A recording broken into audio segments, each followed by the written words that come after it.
Vale.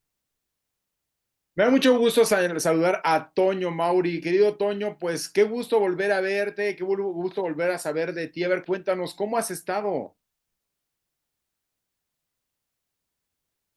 Que pues, ya tenía un ratito que no platicábamos y pues han pasado cosas, pero todas muy buenas. La verdad es que, como te comentaba antes, la recuperación de mi trasplante ha sido maravillosa. Ya cumplí más de 3 años y medio y pues ahora te das cuenta que ya, pues prácticamente es como antes, ¿no? Ya pues, tengo todas las actividades que hacía antes, mi familia, mi trabajo, proyectos, cosas que quiero hacer.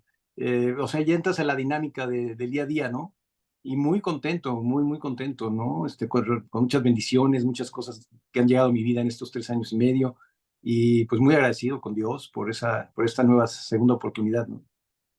¿Cómo ha sido esta segunda oportunidad, queridísimo Toño? A ver, cuéntanos. Pues mira, al principio difícil porque, pues como es un trasplante, bueno, obviamente, pues es un proceso duro, difícil, sobre todo por el tema de después de que se hace el trasplante, de la recuperación, viene un proceso de que en mi caso, los pulmones se puedan adaptar a todo lo demás de mi cuerpo, a todos los demás órganos, ¿no? Y eso es un proceso que, pues obviamente se tiene que ir dando poco a poco. Y bueno, es como todo, hay altas, hay bajas, pero conforme va pasando el tiempo te das dando cuenta cómo el cuerpo va acoplándose con este nuevo órgano, por decirlo de esa manera, que no es mío. Al hacerle un trasplante a una persona, pues es un órgano que no es tuyo. Y es increíble cómo el cuerpo va procesando toda esa información, lo va acoplando, lo va ajustando, hasta llegar a un momento donde ya prácticamente pues, es como si, no, como si fuera tuyo. O sea, no notas a veces la diferencia. Yo ya realmente hay veces que ni cuenta me doy. Yo porque sé que me tengo que tomar mis medicinas, pero si no fuera por eso, la verdad es que, como te decía ya, ya mi vida prácticamente regresó a como era antes en el sentido de que ya pues hago mi vida normal, duermo bien, como prácticamente todo. Hay algunas cosas que no, pero pues, pues no se siente un cambio tan fuerte, ¿no? Y con muchas ganas de hacer las cosas, con fuerza. Acabo de cumplir 60 años y estoy feliz de haber llegado a esa edad, porque para mí era una meta. Y ahora empieza otra etapa, ¿no? Una etapa diferente. Así que pues estoy muy contento de todas estas bendiciones que me han pasado. Toño, ¿qué hacías antes de que ocurriera esta situación? ¿A qué tipo de actividades físicas realizabas antes de que pasara lo del trasplante? Y posteriormente, ¿qué has tenido que modificar en medida de, pues, todas las indicaciones médicas que te han dado como para poder ir poco a poco el cuerpo se vaya recuperando? Pues mira, yo siempre fui una persona que tenía pues una especie de rutina. Digo, realmente nunca fui una gente así de deportes extremos, ni de cosas así muy fuertes en cuestión de ejercicio. Simplemente hacía lo suficiente para estar sano. Realmente siempre fui una persona muy sana. Y yo creo que eso me ayudó mucho también cuando me enfermé del COVID, que de alguna manera yo tenía esa fuerza de poder pelearlo, ¿no? De poder pues obviamente batallar con él, ¿no?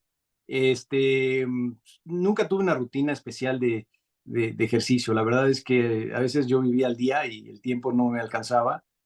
Y cuando te sorprende una situación como esta que me tocó vivir a mí, pues nunca te lo imaginas, no estás preparado y no te preparas para esto porque pues piensas que no te va a pasar nunca, ¿no? Y cuando llega las cosas, pues obviamente eh, le cambia todo, ¿no? Es como cuando no te esperas que vaya a pasar algo y pasa, ¿no? Es algo nuevo. Y así ha sido de estos últimos 4 años.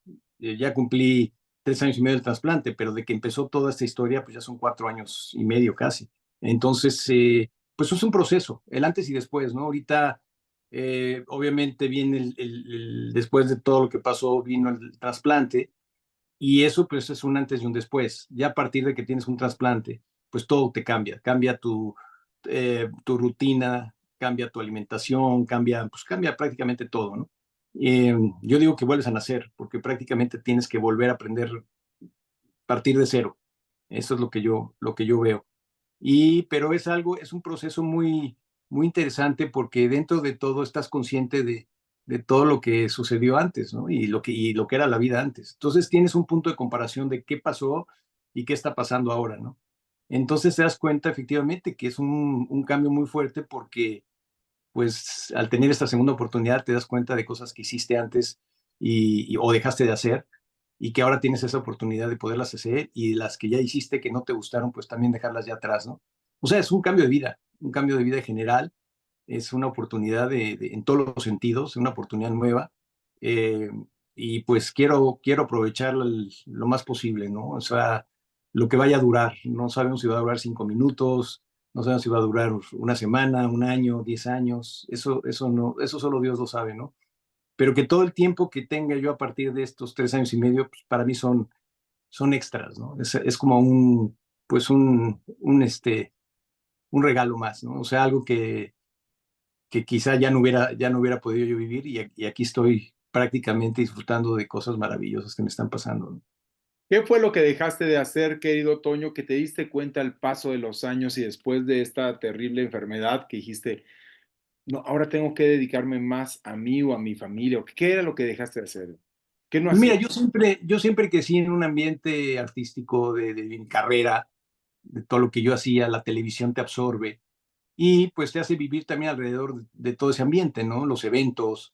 Yo era una persona que me gustaba estar en todos los eventos que me invitaban, fuera que fuera, y entonces a Carla, mi esposa, nunca le gustó. Ella no era mucho de los temas sociales, ¿no?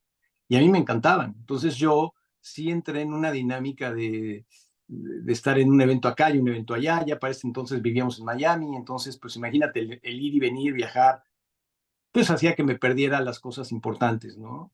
Las cosas de mis hijos sobre todo, ¿no? Que era, pues, el partido de fútbol de Toñito, de mi hijo, eh, la obra de teatro de Carlita, o sea, cositas que cuando pasan te dices, qué lástima que me las perdí, ¿no? ¿Por qué me las... O sea, qué tristeza, ¿no? Pero su momento, pues no lo piensas, en su momento estás en otro mundo, con otras cosas, ¿no?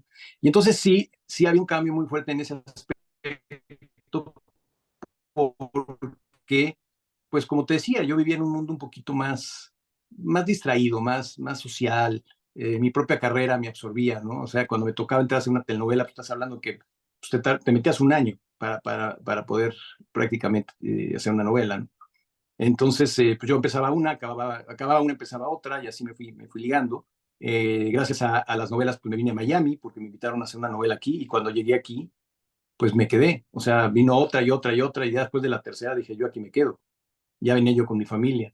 Entonces sí te das cuenta lo que pasaba antes con lo que pasa ahora, ¿no? Ahora todo cambió. Ahora sí, al darme cuenta de lo que me había perdido, pues ahora hago las cosas más cuidadosamente, me trato de fijar mucho más que antes en las cosas y le doy prioridad pues a las cosas que yo creo que son importantes y que son importantes. Ante todo mi fe, que se ha reforzado muchísimo, obviamente mi fe me mueve, y con mi fe mi familia, que es el centro, el núcleo, lo que te lleva, lo que te hace caminar, ¿no? Entonces, entre mi fe, la familia, mi trabajo, los amigos, cuando vas juntando todo esto, pues le encuentras más sentido a las cosas, ¿no? La vida cambia de colores. Entonces, pues entras en otro proceso de hacer cosas.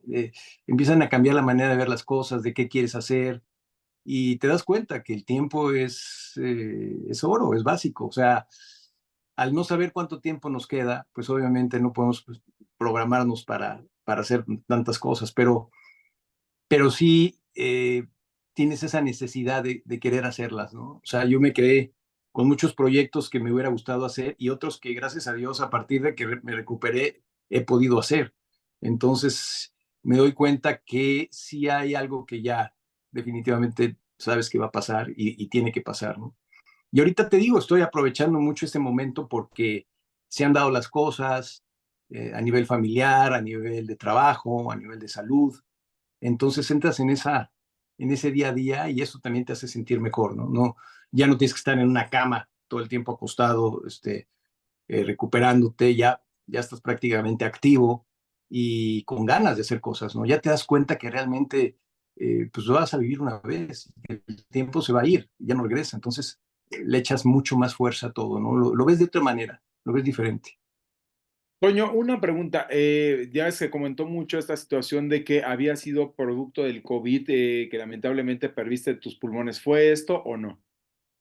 Sí, sí, fue el COVID, definitivamente. El COVID fue lo que me atacó en el momento que vino la pandemia y que vinieron los contagios. Eh, la verdad es que no me lo esperaba porque estábamos nosotros haciendo una pandemia como todas, no salimos de la casa para nada y es difícil realmente hasta la fecha decirte cómo fue que nos contagiamos o qué pasó. Realmente no lo tengo claro. La cosa es que pasó y que nos pasó a todos, a toda mi familia. El único que se complicó fui yo. Y en el momento que desgraciadamente me enfermé, todavía no había vacunas, no había medicamentos, probaban con uno, probaban con otro. Y pues tristemente en esas pruebas pues, se perdieron muchas vidas, gente que no, pues que esos medicamentos no les sirvieron para nada. Y a mí también me quedó muy claro. Yo cuando entré al hospital me lo dijo el doctor, me dijo, Toño, no tenemos un medicamento que estemos, que sepamos que te va a quitar el COVID porque no lo hay. Entonces estamos probando algunos. Con algunas personas funciona, con otras no. Entonces, pues como quien dice, pues, dependía de Dios que yo pudiera salir, porque la verdad es que pues, el medicamento era prueba. Y gracias a Dios, pues sí funcionó. O sea, era el medicamento que después se empezaron a usar y con el que curaban a todas las personas que tenían COVID. O sea que en ese aspecto, pues fui muy bendecido porque me pusieron el medicamento correcto, por decirlo de esa forma, ¿no? Pero te digo, son cosas que llegan a tu vida de repente y son muy fuertes, ¿no? O sea, entrar en un proceso como el que yo viví, a veces no lo creo. O sea, a veces pienso que no soy yo, que no fui yo, porque vas viendo las cosas, cómo pasaron y dices, ¿cómo es posible que esto le pueda pasar a alguien o que haya pasado, ¿no? Y hasta ahorita, fíjate que después de tanto tiempo es cuando empiezo a asimilarlo. O sea, no, yo te puedo decir que los primeros años, pues, a lo mejor por lo mismo de que estás en un proceso de recuperación, pero ahorita ya que me doy cuenta de todo el pasado, de todo lo que me sucedió, es cuando lo, pues ahora sí que lo valoro y lo dimensiono, ¿no? O sea, ¿qué pasó y qué tan grande? O sea, nunca pensé que algo así pudiera pasar. Y ahora que lo junto, y te lo digo porque como después de todo esto yo escribí mi libro, y en ese libro, pues obviamente es una especie de catarsis, tú empiezas a escribir todo lo que pues, te pasa y tienes que volver a pensar desde el principio todas las cosas que pasaron. Pues es muy difícil, la verdad es que es difícil porque lo vuelves a vivir. Y ahora estoy en un proceso porque quiero hacer la película basada en el libro. Creo que de todo lo que a mí me sucedió hay muchas cosas que se deben de contar, es un testimonio que se tiene que compartir. Son vivencias que estoy seguro que a mucha gente le van a ayudar porque ya me pasaron a mí y a veces tenemos que aprender de los demás para que no te pasen, ¿no? Cositas que viví, que me dio mi fuerza, que me dio mi fortaleza, y qué pasó, porque pues sí, mi caso fue muy especial porque es un caso que médicamente ya no había nada que hacer y aquí estoy. Entonces, quiere decir que hay cosas también que, que pasan y que hay que poner atención que son y fijarnos, ¿no? Yo hay cosas que trato ahora que estoy dando pláticas y me invitan a participar en promociones, sobre todo de donación de órganos, crear conciencia en la gente cuando a ti ya te ha pasado algo como a mí que llegó hasta lo más, hasta lo último, porque ya no había nada después del trasplante. Entonces, el compartir todas estas experiencias y la gente que las puede escuchar o que las necesita oír, pues he tenido de verdad cosas increíbles, ¿no? Cosas que yo digo, wow, es que nunca me imaginé que lo que me fuera a pasar a mí le pudiera ayudar a alguien más y sí lo es. O sea, creo que hay una parte que es muy importante, como es el tema de la donación de órganos. Eh, el yo haber llegado a ese punto y depender de esto para poder seguir vivo, pues era un reto y era una carrera a la vida, porque eh, me puse a pensar y dije, mira, qué difícil pensar que depende de que otra persona muera para que yo pueda seguir viviendo. Era algo que me costaba mucho trabajo a mí y a mi familia, ¿no? O sea, por un lado yo lo esperaba con mucha fe y con muchas ansias, pero por otro lado estaba consciente que para que eso pasara, alguien tenía que morir para que pudieran eh, eh, eh, tomarse sus órganos, ¿no? Entonces no creas, es algo difícil en el momento, pero así Dios lo quiso, ¿no?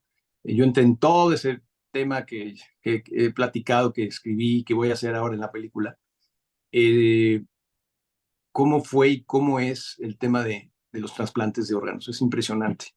La persona que me donó a mí los pulmones fue un muchacho de 28 años. Y este muchacho salvó a 8 personas. Así, a mí me dio los pulmones, a otra persona le dio el corazón, riñones, hígado, o sea, prácticamente todo. Y hasta lo que yo supe es que salvó a 8 personas. Entonces tú te pones a pensar y dices, caray, cuando ya me voy a ir, cuando ya realmente ya no voy a hacer nada más en esta vida, saber que pensar que puede ayudarle cualquier órgano de mi cuerpo a otra persona, pues el simple hecho de pensarlo pues te hace pensar y ver la vida de otra manera, ¿no? Y eso es lo que hacen los donantes, ¿no? Para donar los órganos no es nada más apuntarlo en la licencia y decir, ya soy donador. No, esto se tiene que hablar con la familia, con tus seres queridos, para que todos sepan que es tu voluntad hacerlo, ¿no? Para que sepan que si tú vas a ser un candidato a que esto pase, pues que es tu voluntad siempre fue hacerlo. Y atrás de esto hay una campaña enorme, Tocayo. Yo trabajo con un grupo que se llama Héroes por la Vida, que encabeza Vanessa Slim, y estoy feliz porque en esta campaña he podido promover, junto con mucha gente, la donación de órganos en México y hemos visto resultados maravillosos. La gente sí realmente toma conciencia. Cuando ve que sí funciona, como es mi caso, la gente se anima. Se anima porque no saben si un día tú los puedes tener la intención de donar, pero no sabes si tú un día los vas a necesitar. O sea, nunca lo sabes. Yo nunca pensé que yo iba a necesitar un trasplante de ningún órgano, ¿no? Entonces, creo que crear conciencia en la gente ha sido parte de mi misión, parte de lo que he querido hacer. Y creo que por ahí, pues, quiero seguir trabajando, quiero hacer la película, eh, tomar todos estos factores que creo que ayudan muchísimo, como es la fe, la esperanza, la familia, todas las cosas que se necesitan para poder salir. No es nada más así como así. Entonces, pues es parte de mis proyectos, Marco Antonio, de lo que yo te comentaba que quiero hacer. Hice con mi hijo Toño ya una serie que además nos encantó hacerla juntos, la de Mariachis, que está en, Sí, en, con Pedro en HBO, Fernández, claro. con Pedro Fernández, y fue una experiencia. Eso está dentro del libro también, lo que se tuvo que hacer. O sea, nos agarró en medio de una pandemia. Toño venía de grabar la serie de Luis Miguel. Entonces, a mí todavía me tocó un pedacito antes de enfermarme, pero habíamos arrancado la serie, el proyecto había arrancado y además la idea era de él, ¿no? Ya habíamos hablado, yo ya había hablado con los actores, habíamos adelantado muchísimo y ¡pum! En eso llega la pandemia y se para todo, ¿no? Y como mi caso se fue complicando, complicando, complicando y entro al coma, que duró 4 meses, yo estuve los 4 meses dormido, cuando desperté y ya más o menos estuve consciente, se acercó Toño, mi hijo, y me dijo, papá, te tengo una buena noticia, ya pude vender la serie. Imagínate, en todo el tiempo que yo estuve dormido, Toño, mi hijo, se dedicó a cerrarla, a terminarla y a ofrecerla y a venderla. Entonces, para mí era algo muy importante porque yo tenía la esperanza de salir, de tener que salir para poder hacer la serie con Toño. Eh, se me había quedado pendiente, mi hija Carla se iba a casar y justo pasó esto, mi enfermedad, y no se casó, y me dijo, papá, te voy a esperar a que salgas para que tú me entregues. Y yo siempre eso lo tuve en la cabeza, decía, no, yo tengo que salir y estar bien para entregar a Carlita el día de la iglesia, el día que se case. Y esas eran las cosas que me motivaban y me daban fuerza, ¿no? Tengo que hacer esto y tengo que hacer lo otro. Y hablaba con Dios y le decía, Dios mío, dame la oportunidad. Yo estoy consciente que pues, es mi tiempo, pero si me das un poquito más, pues podría hacer esto. Y nada, yo platicaba con él, como platicamos tú y yo, y encontraba cosas maravillosas, encontraba respuestas, encontraba contactos, encontraba cosas que pasaban y yo decía, wow, no estoy solo, ¿no? Fue, Fueron momentos muy difíciles porque por la situación que había en ese entonces, el hecho de que estuviera el COVID, pues prácticamente te aislaban, no podías estar con tu familia, estabas en un cuarto solo, te quitaban el teléfono porque no podías hablar, porque si no, entonces todo se te complicaba. Entonces cuando te das cuenta, decías, eran días y noches interminables, estás tú solo en un cuarto, ¿no? Sin la mano, sin la voz, sin la llamada, sin nada. Y así pasó muchas semanas. Y pues yo no pude ver a mi familia hasta después, hasta que ya salí del coma, ¿no? Entonces, son cosas que sí son muy difíciles, Marco Antonio, son muy, muy duras porque no piensas que no te van a pasar. Dices, no, pues yo estoy bien, estoy sano, no tengo problema. Y cuando vienes a ver, te sorprende la vida y pues no era lo que tú pensabas. Entonces ese ha sido mi aprendizaje, Toño, y pues ahora vivo una vida maravillosa porque ya he aprendido tantas y tantas cosas a raíz de esto que me emociona, me entusiasma mucho seguir adelante, ¿no? Oye, querido Toño, qué parte del libro vas a agarrar para poder hacer esta película? ¿Hacia dónde la quieres enfocar? ¿Cuáles son los aspectos? Porque metiste varios capítulos de distintas etapas de tu vida, pero ¿cuáles específicos? ¿O se va a meter todo el libro, va en la película y cómo vas a ficcionarla o cómo la vas a hacer un poquito más melodramática o cómo va a estar esta misma película? Cuéntanos. Bueno, no hace mucha falta porque la verdad es que todo fue un drama, y todo Sí, fue, sí, sí, fue mucho, es demasiado, no tengo que agregarle mucho, ¿no? claro.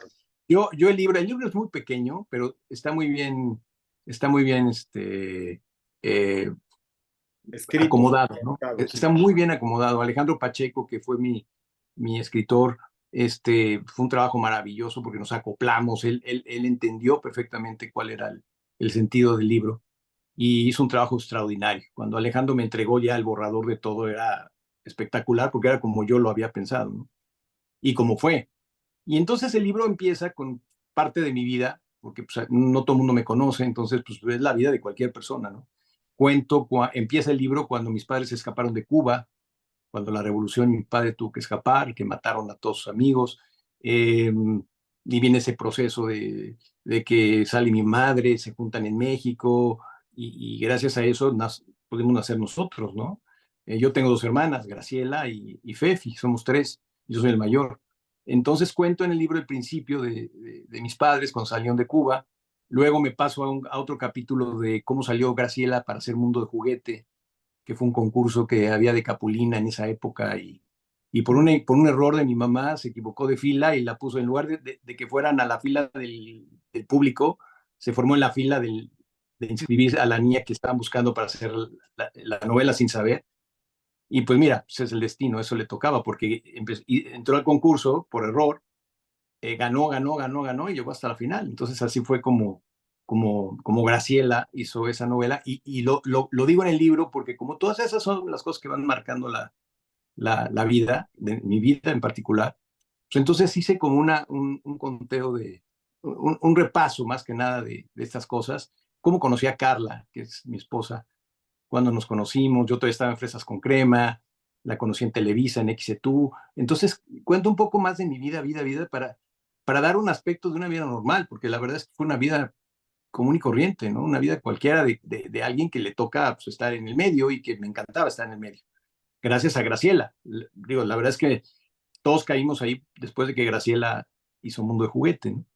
Entonces ahí nos jaló a nosotros y pues empezamos, yo entré al centro de capacitación, eh, y fue cuando salió el grupo de Fresas con Crema.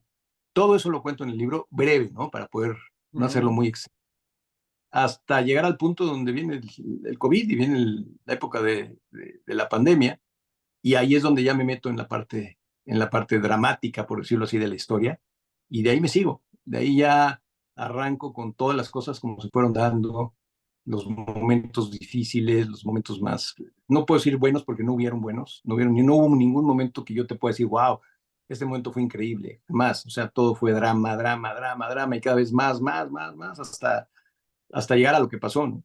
Entonces sí creo que es una historia que la intención que yo tengo, pues es que todo ese proceso lo pueda de alguna manera compartir y que habrá mucha gente que se sienta identificado conmigo porque hay mucha gente que perdió o familiares o amigos en esta terrible pandemia o que la vivió de cerca o que se enfermó también igual que yo y que gracias a Dios no murieron. Entonces, contar ese tipo de historias yo creo que es importante porque la gente se me acerca y me dice, pero ¿qué hiciste? ¿Cómo le hiciste? O ahora sí que qué tomaste o qué.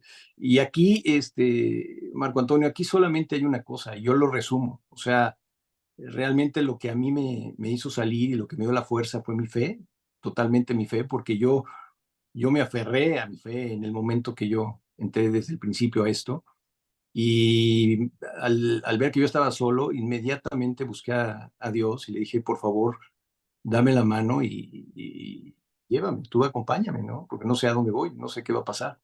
Y sientes esa mano, sientes esa ayuda, sientes esa presencia. Entonces, es lo único que te hace salir, porque si no, no sales, no hay forma de salir. Entonces, esa fe, esa fuerza, esa esperanza de día a día, de aguantar, de aguantar, de aguantar, es lo que te hace salir. O sea, realmente, como dice la canción, saber que se puede, querer que se pueda. O sea, es algo que tienes que tener en mente todo el tiempo, ¿no? Voy a poder, tengo que poder, a pesar de que de que las noticias eran malas, ¿no? Oye, se está complicando, ahora no puede hacer esto, ahora ya no respira, ahora que los pulmones. Entonces tú vas subiendo, o sea, vas peleando, vas luchando contra lo que va pasando, ¿no? Hasta una noche donde yo realmente era demasiado mal, me sentía mal, ya no podía respirar, mis pulmones ya no funcionaban, ya ni siquiera el propio respirador me daba el oxígeno que necesitaba, era una sensación de ahogo, de ahogarte. Y entonces yo tomé la decisión, hablé con el enfermero en ese momento y le pedí que me entubaran, porque yo ya sentía que ya solo ya no podía. Y entonces fue muy duro, porque luego viene el doctor y te explica, bueno, para entubarte, pues tienes que estar consciente que es la antesala de la muerte, y en lugar de darte esperanza, pues te pone prácticamente en una posición de decir, bueno, pues hasta aquí llegué, ¿no? Pero si no lo hubiera hecho, Marco Antonio, me hubiera muerto seguramente antes, o sea, no hubiera llegado a esa etapa, ¿no? Porque en el momento que me empiezan a entubar, a preparar, alcanzo a escuchar, antes de dormirme, que uno de los enfermeros le dice al doctor, doctor, ya colapsó el pulmón izquierdo del paciente. Quiere decir que mi pulmón izquierdo, y después sería el derecho, dejaron de funcionar. Aquí la ventaja es que como yo ya estaba en el proceso de entubarme, automáticamente, aunque los pulmones dejaron de funcionar, yo ya estaba trabajando a través de la máquina. Entonces ya no me afectó. No fue, o sea, si no lo hubiéramos hecho así, era muy probable que quizá ni siquiera me hubieran podido entubar. O sea, no hubiera habido tiempo. O sea, te vas dando cuenta cómo las cosas, todo tenía su tiempo, ¿no? Todo iba pasando porque tenía que pasar. Y pum, y pa, y se daban, y se daban, y se daban, ¿no? Yo ahí entro en coma en ese momento eh, y, y obviamente pues, no me acuerdo de nada.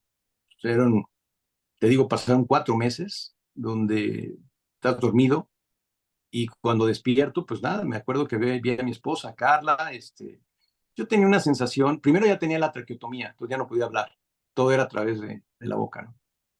Pero, pero con todo esto, imagínate 4 meses dormido ¿no? Y con tanta droga que te ponen para poderte dormir, pues estás en un limbo total, ¿no? Pero yo mi sensación que sí me acuerdo es como si hubiera pasado una semana. O sea, yo pensé que yo me había dormido una semana. Y bueno, pues estuve tranquilo hasta que Carla me dijo que no fue una semana, que habían sido 4 meses.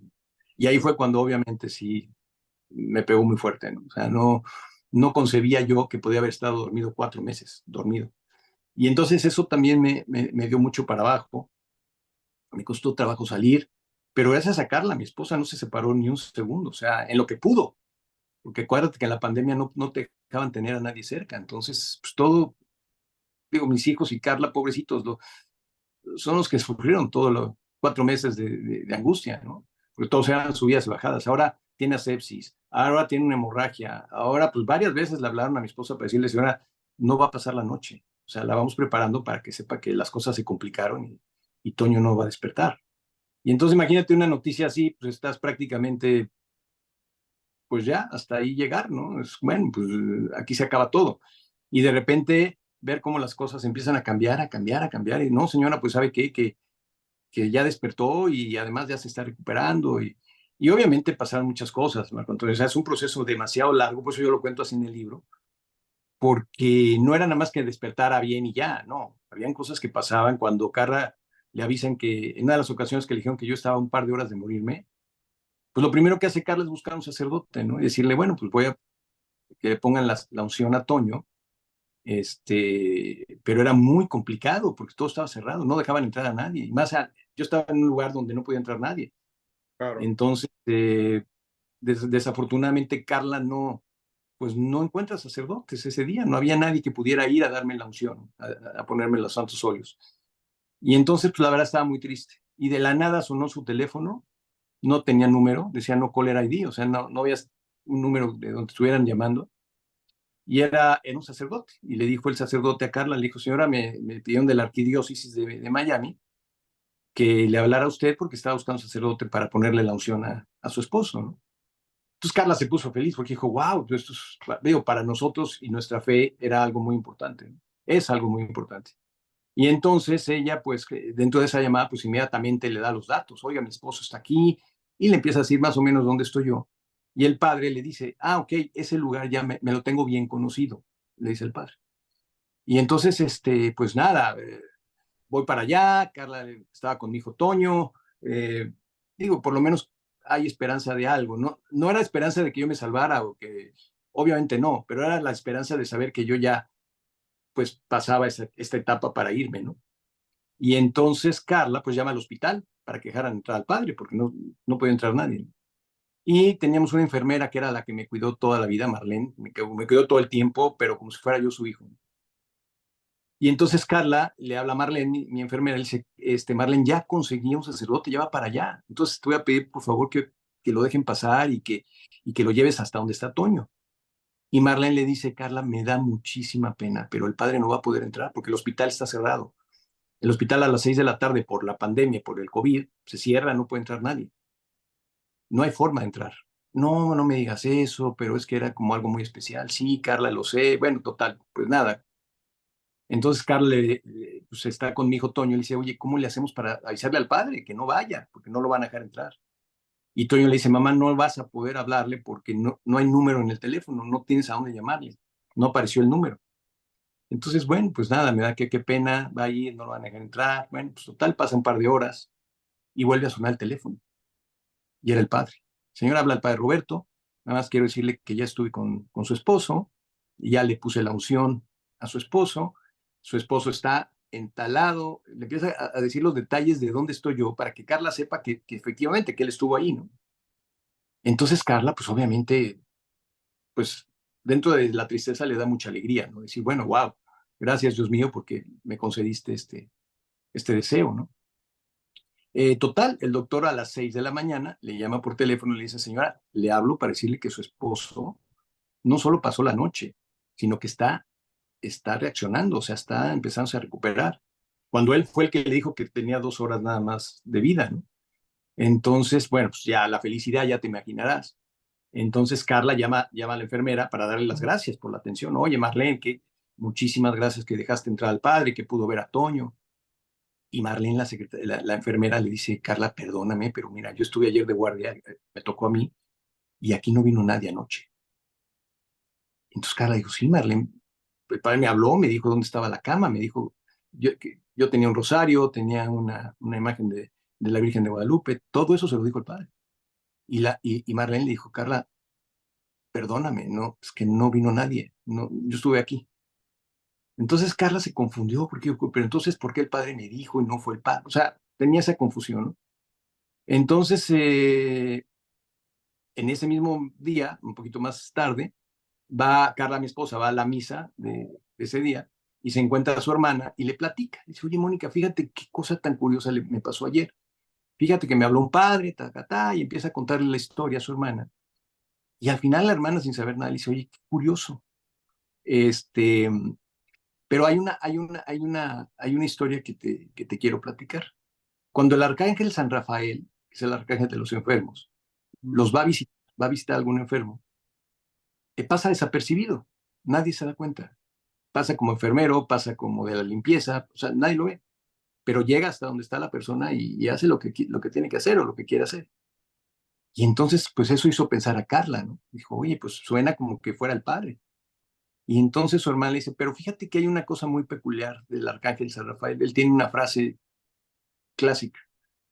Él dice, cuando va a ver a alguien, le dice, este lugar me lo tengo bien conocido. Eso fue lo que le dijo el padre a Carla cuando le habló por teléfono. Ujú. Entonces, cuando su hermana de la nada le dice todo esto y empieza a juntar, pues para Carla fue un shock, porque después de que yo me recuperé y hablamos a la arquidiócesis para buscar al padre Roberto, pues resulta que no había padres Robertos, no hay nadie. Hasta la fecha no he encontrado ningún padre Roberto que No. exista que me haya ido a ver. Entonces son cosas, Marco Antonio, que como suceden y de la forma que suceden, pues te van llevando a algo. O sea, no son mentiras ni son cuentos, es lo que pasó.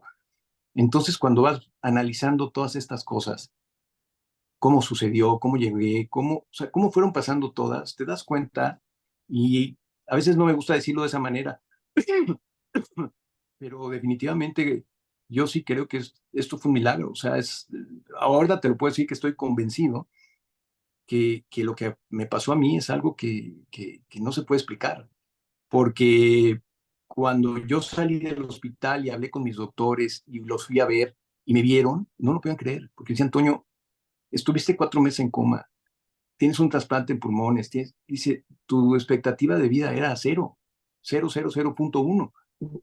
Entonces eso le llamó mucho a los doctores porque la atención. Y de ahí, Marco Antonio, ha sido una cosa de decir ellos, mira, me pasó una cosa muy fuerte. El doctor que me entubó, que era un doctor un poco fatalista, porque fue el que me dijo que me iba a morir, Ujú. cuando me vio después de todo esto, que yo lo fui a visitar y le dije, doctor, aquí estoy, gracias. Me dijo, Toño, me hiciste cambiar, ahora me hiciste cambiar todo mi parámetro, porque cuando yo veo un paciente, yo sé que tengo desde aquí hasta acá, o sea, tengo un espacio donde yo sé que el paciente de aquí no pasa de acá. Pero como te estoy viendo a ti ahora, me doy cuenta que yo estoy mal. Un paciente puede llegar de aquí, no aquí, se puede llegar hasta allá. O sea, tiene más espacio porque estás tú aquí, te estoy viendo. Entonces hice cambiar esa perspectiva de los doctores, que eso fue algo que, mira, es el aprendizaje que yo te decía que hay con todo esto. Y ese mismo doctor hace poco, me acabo de enterar, que tuvo una paciente gravísima, gravísima, gravísima del corazón, que murió. Y entonces el doctor, este mismo doctor que te digo, en su famoso parámetro que tenía, pues hubiera visto a la persona muerta, pues se murió. Pues este doctor, como ya había cambiado mucho desde que pasó lo mío, metió al paciente a resucitación, o sea, a resucitarlo. Pues resulta que la paciente resucitó después de estar muerta, gracias a que el doctor hizo todo lo que tenía que hacer después y levantó a ese paciente. Y ese paciente está vivo. Entonces, quiere decir que ese doctor, gracias a esto que pasó, le pudo cambiar esa perspectiva que tenía de médica, ¿no? Decir, de aquí para acá, si, si yo vivo esta experiencia de verlo a él haciendo este tipo de cosas, pues obviamente para mí es una satisfacción. Es decir, tuve que ser yo un caso especial para que un doctor pudiera llegar hasta esto, ¿no? Y muchas cosas más, Marco. Entonces tendremos que hablar un día completo, pero Claro. sí lo quise resumir en el libro. Creo que la película va a ser muy interesante ver todos estos procesos que te comenté. Luego, cómo viene el tema del trasplante, porque esa es otra historia. O sea, realmente vas de Bien, una a otra, de una a otra, de una a claro. otra, de una. Y Querido en Toño, cualquier momento.